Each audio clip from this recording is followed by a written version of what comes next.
নমস্কাৰ শিক্ষাৰ্থীসকল মই প্ৰাঞ্জল বৰ্মন আৰু তোমালোক আটাইকে ই-কক্ষালৈ স্বাগতম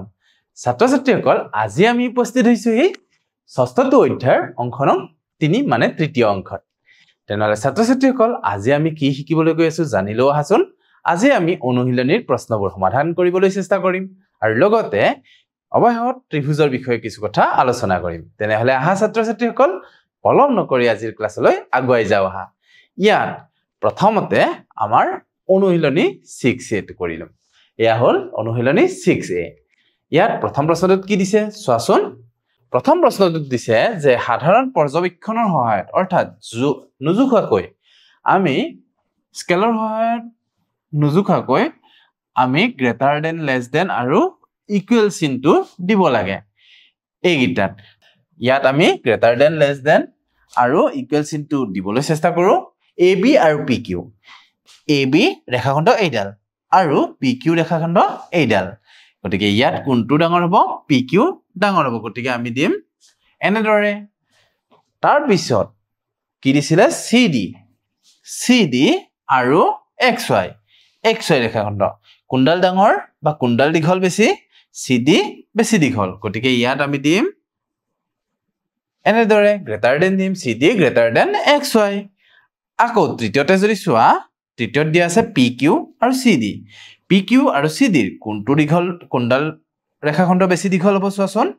CD ৰেখাখণ্ড এইডাল আৰু PQ ৰেখাখণ্ড এইডাল কোনডাল দীঘল CD বেছি দীঘল গতিকে আমি এনেদৰে ক'ব পাৰো ইয়াত তোমাৰ CD এইটো দিশত দিছিল সেই কাৰণে আমি CD ক দীঘল দেখাইছিলো আৰু XY আৰু PQ দুডাল একে সমানে দৈৰ্ঘ্যৰ ৰেখাখণ্ড আহা তেন্তে তাৰ পিছৰ প্ৰশ্নকেইটা কৰিবলৈ চেষ্টা কৰো ইয়াৰ পিছৰ প্ৰশ্নটোত দিছে AB আৰু XY কোনটো দীঘল দেখিছো আমি XY টো বেছি দীঘল দেখিছো তাৰ পিছত দিছিলে PQ আৰু XY দুডাল একে সমান ৰেখাখণ্ড গতিকে ইয়াত আমি সমান চিন দিম আকৌ AB আৰু CD এটোটো দেখিলে আমি ক'ব পাৰো কোনডাল দীঘল CD বেছি দীঘল এনেদৰে আমি আমাৰ চকুৰ পৰ্যবেক্ষণৰ দ্বাৰাই আমি কিছুমান ৰেখাখণ্ড কোনডাল দীঘল হয় কোনডাল সৰু হয় অতি সহজে ক'বলৈ পাৰো নহয় জানো ছাত্ৰ ছাত্ৰীসকল আহা তেন্তে তাৰ পিছৰ প্ৰশ্নটোলৈ আগবাঢ়ি যাও ইয়াৰ পিছৰ প্ৰশ্নটোত কি দিছে চোৱাচোন তলৰ কেইটামান যোগ কি দিয়া আছে তলত কেইটামান কোণৰ যোগ ডিগ্ৰীত দিয়া আছে কোণবোৰক সূক্ষ্ম কোণ স্থূল কোণ আৰু প্ৰবৃদ্ধ কোণৰ হিচাপে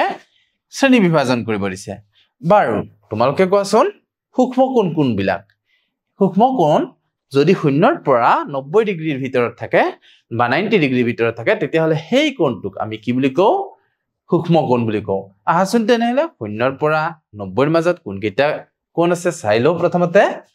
তাৰ বাবে আমি সাৰ্কুল কৰিম আহা ইয়াত চোৱা এইটো 90 ডিগ্ৰীতকৈ ডাঙৰ গতিকে এইটো কি আছে 0 ৰ পৰা 90 ৰ মাজত আছে তাৰ পিছত আৰু কোনটো আছিল এইটো 0 আৰু 90 ৰ মাজত আছে তাৰ পিছত এই 79 ডিগ্ৰীটো 0 ৰ পৰা 90 ৰ মাজতে আছে 47 আৰু হাফ এইটো 0 ৰ পৰা 90 ৰ মাজত আছে আৰু বাকিবোৰ 90 তকৈ ডাঙৰ আছে গতিকে আমি ইয়াতে লিখিম যে সূক্ষ্ম কোণ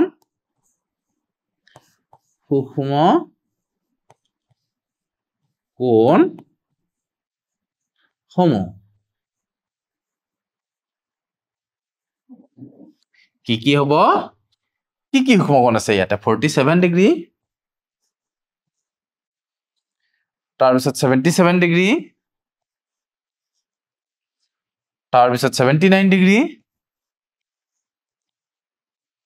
আৰু কি আছে 47.5 ডিগ্ৰী 47.5 ডিগ্ৰী এইগিটা হল সূক্ষ্ম কোণ তাৰ পিছত আহিল স্থূল কোণ এইবাৰ আমি লিখিম স্থূল কোণৰ বিষয়ে স্থূল কোণবোৰ কি আছিলে যিবোৰ কোণৰ যোগ 90 ডিগ্ৰীতকৈ ডাঙৰ কিন্তু 180 ডিগ্ৰীতকৈ সৰু সেইবোৰ আছিলে স্থূল কোণ আহাচোন এইবাৰ আমি স্থূল কোণবোৰ বিচাৰি উলাও স্থূল কোণবোৰ আমি কি কৰিম আয়তাকৃতিৰ ঘৰেৰে ঘেৰাও কৰি দিম এই কোণটো চোৱা 90 তকৈ ডাঙৰ আৰু 180 ডিগ্ৰীতকৈ সৰু দ্বিতীয়তে ইয়াতে যদি চোৱা এটো কি আছিল 90তকৈ ডাঙৰ কিন্তু 180তকৈ সৰু এটো 90তকৈ ডাঙৰ হয় কিন্তু 180তকৈ ডাঙৰ এটো 180তকৈ ডাঙৰ এটো 180তকৈ সৰু আৰু 90তকৈ ডাঙৰ গতিকে এটো হ'ব এটো 90তকৈ ডাঙৰ আৰু 180তকৈ সৰু কিন্তু এটো 180তকৈ আকৌ ডাঙৰ গতিকে এইবাৰ আমি স্থূলকোণত লিখিম 132 ডিগ্ৰী 132 ডিগ্ৰী তাৰ পিছত আহিব 112 ডিগ্ৰী 112 ডিগ্ৰী পিছত কোনটো আছিল 170 ডিগ্ৰী আৰু তাৰ পিছত আছিল 105 ডিগ্ৰী 105 ডিগ্ৰী এইগিটা আছিল স্থূলকোণ আৰু শেষত আমি কি উলিয়াব লাগে প্ৰবৃদ্ধ কোণ তেনেহলে আহা প্ৰবৃদ্ধ কোণবোৰ লিখিলো প্ৰবৃদ্ধ কোণ প্ৰবৃদ্ধ কোণ চোৱা কোনগিটা আছিল 235 ডিগ্ৰী 235 ডিগ্ৰী তাৰ পিছত আছিল 310 ডিগ্ৰী 310 ডিগ্ৰী তাৰ পিছত কোনটো আছিল 235 310 আৰু আছিল 185 ডিগ্ৰী যেটো 180 কৈ গতিকে এয়া হৈ যাব আমাৰ নিৰ্ণয় উত্তৰ এনেদৰে আমি কি কৰিব পাৰো সূক্ষ্ম কোণ স্থূল কোণ আৰু প্ৰবৃদ্ধ কোণবোৰ শ্ৰেণী বিভাজন কৰিব পাৰো আহা তেন্তে ছাত্ৰ ছাত্ৰীসকল তাৰ পিছত আমাক কি দিছে প্ৰশ্ন চাও আৰু কৰিবলৈ চেষ্টা কৰো আহা এইবাৰ আমাক দিছে চোৱাচোন তলৰ উক্তিবোৰৰ শুদ্ধটোত ৰাইট আৰু অশুদ্ধটোত ক্ৰস কাটা দিব দিছে এই সৰল কোণ সমান 3 সমকোণ হয় জানো নহয় এই সৰল কোণত কিমান থাকে 2 সমকোণ থাকে গতিকে ইয়াত আমি কি দিব লাগিব ক্ৰস চিন দিব লাগিব এটো অশুদ্ধ হ'ব কৈছে যে প্ৰবৃদ্ধ কোণবোৰ সৰল কোণতকৈ ডাঙৰ গতিকে এটো ৰাইট দিম আমি তাৰ পিছত আমাক দিছে চোৱা 90 ডিগ্ৰীতকৈ ডাঙৰ কোণবোৰক সূক্ষ্ম কোণ বুলি কোৱা হয় 90 ডিগ্ৰীতকৈ সৰু কোণবোৰক সূক্ষ্ম কোণ বুলি কোৱা হয় গতিকে এটো কি হৈ যাব কাটা হৈ যাব আহা তেন্তে ছাত্ৰ ছাত্ৰীসকল তাৰ পিছত আমাক কি দিছে চাও তাৰ পিছত কৈছে যে 180 ডিগ্ৰী তাৰ পিছত দিছে আমাক 101 ডিগ্ৰী কোণটো এটা স্থূলকোণবোৰ কাৰ মাজত আছিল 90তকৈ কি আছিল ডাঙৰ আছিল আৰু কাটকৈ সৰু আছিল 180তকৈ সৰু আছিল স্থূলকোণটো নহয় জানো গতিকে আমি ইয়াত কি কম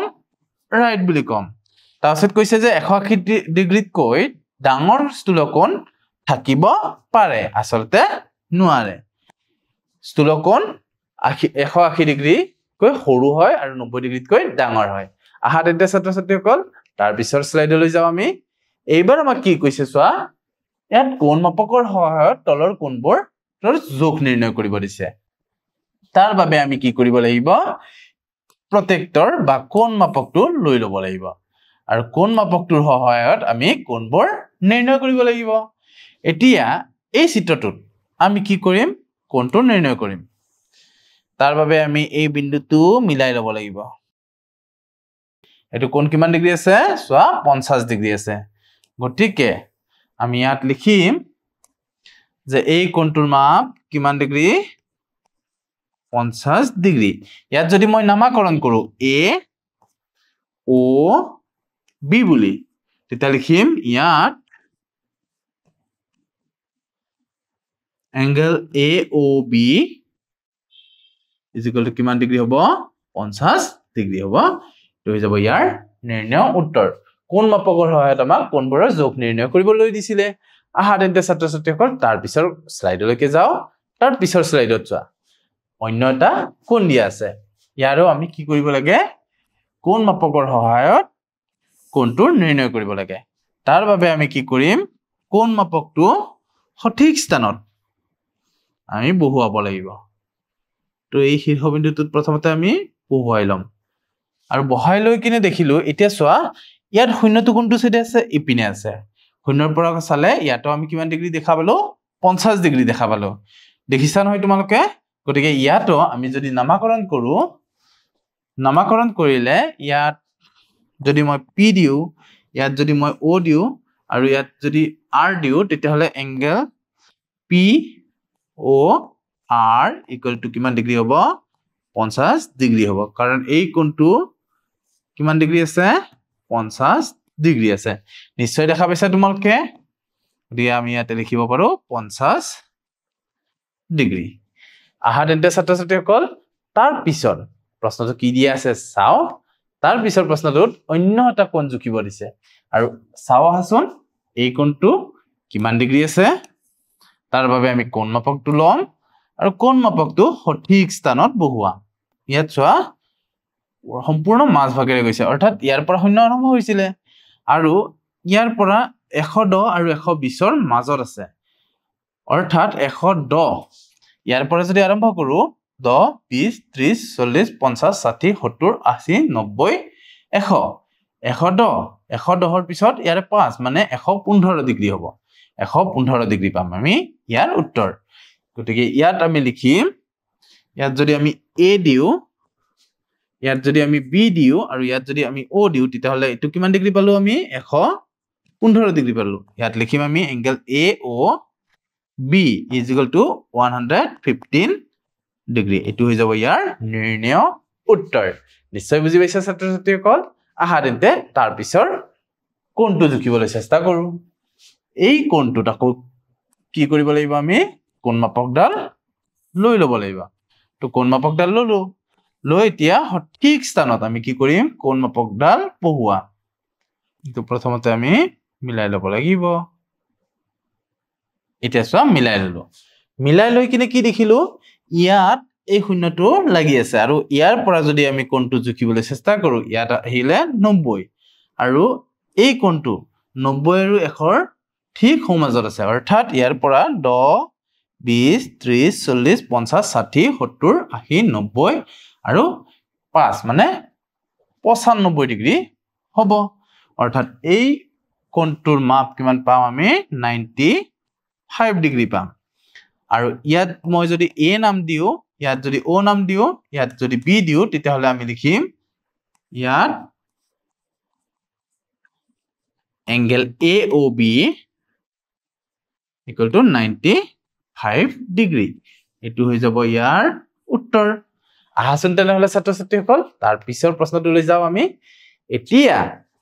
আমাৰ অন্য এটা টপিক আহি পৰিল এয়া হৈছে ত্ৰিভুজ বাৰু তোমালোকে কোৱাচোন ত্ৰিভুজনো আচলতে কি ত্ৰিভুজ হৈছে তিনিডাল বাহুৰে আগুৰা এটা বন্ধ ক্ষেত্ৰ আহাচোন এটা ত্ৰিভুজ কি বুলি কৈছে ইয়াতে চাও এটা ত্ৰিভুজ হল এখন সমতলত তিনিডাল বাহুৰে আগুৰা এটা বন্ধ আকৃতি বা বন্ধ ক্ষেত্ৰ এটা বুজি পাইছা নিশ্চয় এই চিত্ৰত চাওচোন ইয়াত তিনিডাল বাহু আছে এডাল দুডাল আৰু তিনিডাল এই তিনিওডাল বাহুৱে আগুৰি এটা বন্ধ ক্ষেত্ৰ বা বন্ধ আকৃতি উৎপন্ন কৰিছে এই বন্ধ আকৃতিটোৱে হৈছে এটা ত্ৰিভুজ ইয়াত আমি বিভিন্ন ধৰণে নামকৰণ কৰিব পাৰো যদি তোমালোকে ইয়াতে a দিয়া ইয়াতে b দিয়া আৰু ইয়াত c দিয়া এই ত্ৰিভুজটোৰ নাম হ'ব ত্ৰিভুজ ABC অৰ্থাৎ আমি এটো তেতিয়া লিখিম ত্ৰিভুজ ABC বুলি এটা ইয়াৰ অংগবিলাক জানি লও আছোন এই ত্ৰিভুজত কি বস্তু আছে এই ত্ৰিভুজত থকা অংগবোৰ হৈছে তিনিটা শীৰ্ষবিন্দু অৰ্থাৎ ইয়াত a এটা শীৰ্ষবিন্দু হ'ব b এটা শীৰ্ষবিন্দু হ'ব আৰু c এটা শীৰ্ষবিন্দু হ'ব অৰ্থাৎ এই বিন্দুটো এটা শীৰ্ষবিন্দু এই বিন্দুটো এটা শীৰ্ষবিন্দু আৰু এই বিন্দুটো এটা শীৰ্ষবিন্দু তাৰ পিছত দিছিলে যে তিনিডাল বাহু কেইডাল কি a এৰ পৰা b লৈ এডাল বাহু ab বাহু bc বাহু আৰু ca বাহু ত্ৰিভুজত কেইডাল বাহু থাকে তিনিডাল বাহু থাকে ইয়াত কেইডাল বাহু কেইডালৰ নাম কি বুলি কম ab bc আৰু ca বাহু বুলি আৰু তৃতীয়তে কৈছে যে তিনিটা